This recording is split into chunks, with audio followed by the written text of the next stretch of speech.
حضرت عثمان نے خواب دیکھا کہ اللہ کے محبوب صلی اللہ تعالی علیہ وسلم سفید گھوڑے پر سوار ہیں اور کہیں جا رہے ہیں، تو انہوں نے گھوڑے کی لگام پکڑ لی۔ یا رسول اللہ، آپ کہاں جا رہے ہیں؟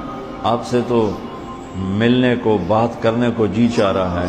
تو آپ نے فرمایا کہ عبداللہ، آج میں فارغ نہیں، آج عثمان نے جو اللہ کے نام پہ صدقہ کیا ہے، اس کے بدلے میں اللہ نے جنت کی حوروں سے اس کا نکاح پڑھا ہے اور اس کا ولیمہ رکھا ہے، میں عثمان کا ولیمہ کھانے جا رہا ہوں۔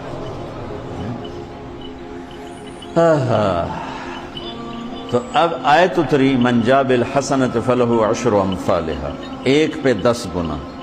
تو میرے نبی کہتے اللہ بہت ہے۔ آپ نے کہا نہیں یا اللہ، تھوڑا ہے، زیادہ فرما، رب زد امتی۔ تو میرے اللہ نے دوسری آیت اتاری، من ذا الذی یقرض اللہ قرضا حسنا فیضاعف له اضعافا کثیرا، کون ہے مجھے قرضہ دے میں کئی گنا کر کے واپس کروں؟ ٹھیک ہے میرے محبوب، نہیں یا اللہ، زد امتی، تھوڑا اور زیادہ فرما۔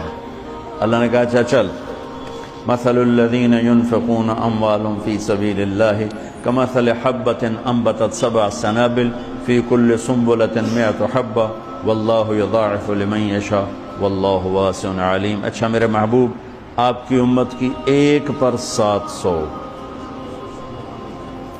تو آپ کہتے واہ واہ واہ واہ، تگلی بن گئی، ایک پہ 700۔ کوئی ہے کائنات میں ایسا کاروبار کہ روپے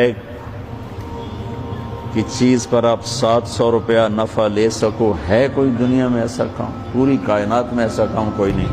میں قربان جاؤں، رحمت للعالمین نے پھر کہا یا اللہ تھوڑا ہے، ذرا اور زیادہ فرما۔